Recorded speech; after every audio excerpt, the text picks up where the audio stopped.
जब हम नाजियों के बारे में सोचते हैं तो हमें मार्च करते सैनिक, गरजते टैंक और युद्ध की भयानक तस्वीरें दिखती हैं। लेकिन सतह के नीचे एक छिपी हुई दुनिया थी, छाया, रहस्यों और अजीबोगरीब विश्वासों से भरी। हिटलर और हिमलर जैसे नेता सिर्फ राजनेता नहीं थे, वे अलौकिक शक्तियों में सच्चे विश्वासी थे। उन्होंने प्राचीन मिथकों को परम शक्ति की कुंजी माना और विश्वास किया कि इन रहस्यों से नया विश्व व्यवस्था बन सकता है। उनकी शासन व्यवस्था ने एकाग्रता शिविर बनाए और खोए हुए शहरों की तलाश में अभियान भेजे। उन्होंने ज्योतिष, काले जादू और उन्नत रॉकेटरी में निवेश किया। हम उन गुप्त संगठनों का पता लगाएंगे, जैसे कि कुख्यात अनेनर्बे। छद्म विज्ञान और काले रहस्यवाद का यह मिश्रण उनकी विचारधारा को बढ़ावा देता था। थर्ड रीच के गुप्त हृदय में आपका स्वागत है। एडोल्फ हिटलर की राजनीतिक दृष्टि रहस्यवाद और गुप्त विद्या के प्रति आकर्षण से बनी थी। उन्होंने आर्य मिथकों, गुप्त समाजों और शक्ति के खोए हुए प्रतीकों पर किताबें पढ़ीं। हिटलर का मानना था कि आर्यन जाति ने एक बार दुनिया पर शासन किया था और उसकी विरासत को फिर से हासिल किया जा सकता है। वह डेस्टिनी के भाले जैसी कलाकृतियों से ग्रस्त था। उसे विश्वास था कि उनमें दुनिया को बदलने वाली शक्ति है। प्राचीन हिंदू धर्मग्रंथ उनके लिए एक तकनीकी रूप से उन्नत आर्यन सभ्यता के रिकॉर्ड थे।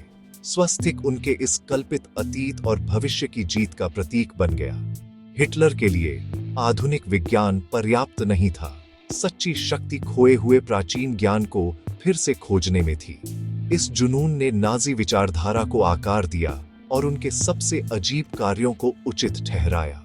हिटलर ने खुद को एक ब्रह्मांडीय संघर्ष में देखा, जो जीतने के लिए किसी भी हथियार, टैंक या प्राचीन मंत्र का उपयोग करने को तैयार था।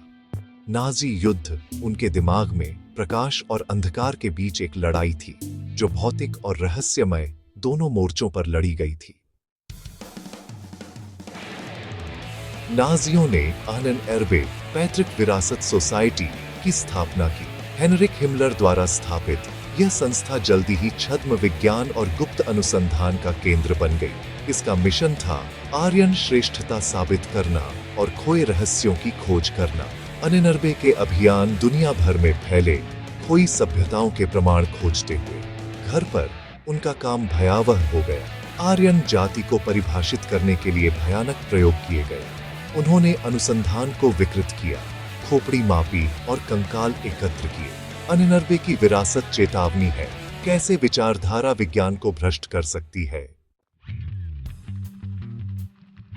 अनेनर्बे के सबसे अजीब मिशनों में से एक 1928 का तिब्बत अभियान था। एसएस अधिकारी अर्नस्ट शेफर के नेतृत्व में टीम का आधिकारिक लक्ष्य वैज्ञानिक अध्ययन था, लेकिन उनका असली मकसद मूल आर्यों के निशान खोजना था। मानव विज्ञानी ब्रूनो बेगर ने तिब्बती खोपड़ी और चेहरों को मापा, जर्मनी के पौराणिक अतीत से संबंध खोजने के लिए।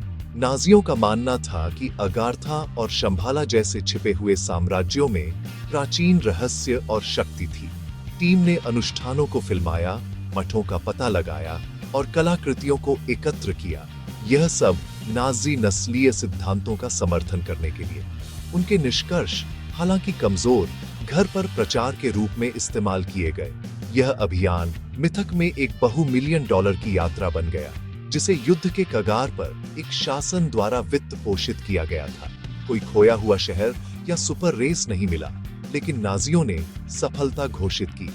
तिब्बत मिशन दिखाता है कि नाजी कल्पना का पीछा करने के लिए कितनी दूर जाएंगे। विज्ञान को विचारधारा की सेवा के लिए विकृत किया गया, जिसके घातक परिणाम हुए। नाजी का गुप्त विद्या के प्रति जुनून वंडर वेपन्स बनाने तक फैला हुआ था, जो जीत की गारंटी देगा। कुछ, जैसे V2 रॉकेट, वास्तविक तकनीकी करतब थे। अन्य, जैसे व्रिल ऊर्जा और नाजी UFO, विज्ञान कथा से संबंधित थे। गुप्तवादियों का मानना था कि व्रिल एक ब्रह्मांडीय शक्ति थी, जिसे प्राचीन आर्यों द्वारा एक बार उपयोग किया गया था। डिस्क के आकार के नाजी विमानों और एंटी ग्रेविटी इंजनों की किंवदंतियां बढ़ीं। सबसे रहस्यमय परियोजना डाई ग्लॉक द बेल एक कथित उपकरण था जो अजीब ऊर्जा उत्सर्जित करता था, जो गोपनीयता और मृत्यु से घिरा हुआ था। मुख्यधारा के इतिहासकार इसके अस्तित्व पर संदेह करते हैं, लेकिन किंवदंती बनी हुई है। नाजी इंजीनियरों ने कट्टरपंथी विमान डिजाइनों के साथ प्रयोग किया, विज्ञान और कल्पना के बीच की रेखाओं को धुंधला कर दिया। इन हथियारों का पीछा शासन की हताशा और शक्ति के लिए रहस्यमय शॉर्टकट में विश्वास को दर्शाता है। वास्तविक हो या मिथक, इन परियोजनाओं ने परम अलौकिक प्रभुत्व के लिए नाजी खोज को पकड़ लिया। वे युद्ध जीतने के लिए किसी भी रास्ते का पता लगाने को तैयार थे, चाहे वह कितना भी अजीब क्यों न हो। रहस्यमय विश्वास सिर्फ सन की शौक नहीं थे, उन्होंने नाजी विचारधारा और युद्ध रणनीति को आकार दिया। आर्यन मास्टर रेस एक रहस्यमय विचार था, वैज्ञानिक तथ्य नहीं, जिसका उपयोग नरसंहार को उचित ठहराने के लिए किया गया था। नाजी प्रतीक और अनुष्ठान जैसे स्वस्तिक और वेवेल्सबर्ग कैसल में एसएस समारोह प्राचीन मिथक के प्रति उनके जुनून को दर्शाते थे। एसएस एक नव मूर्ति पूजक आदेश बन गया, जिसने ईसाई परंपराओं को अपनी परंपराओं से बदल दिया। यहाँ तक कि सैन्य निर्णयों को भी अंधविश्वास से प्रभावित किया गया था। हिटलर ने खुफिया जानकारी के बजाय अपनी रहस्यमय अंतर्ज्ञान पर भरोसा किया। कुछ नेताओं ने ज्योतिषियों और मानसिकों से सलाह ली, तर्क और कल्पना को धुंधला कर दिया। सोवियत संघ पर आक्रमण रणनीति के साथ साथ वैचारिक नियति से भी प्रेरित था। आधुनिक युद्ध और प्राचीन अंधविश्वास के इस संलयन ने कट्टरता और क्रूरता को बढ़ावा दिया। सैनिक सिर्फ जर्मनी के लिए नहीं, बल्कि एक पवित्र कारण के लिए लड़े। गुप्त विद्या नाजी युद्ध मशीन में बुनी हुई थी, जो इसे चरम पर ले जाती थी। हमें नाजी गुप्त विद्या के बारे में कैसे पता चला? सबूत भारी है।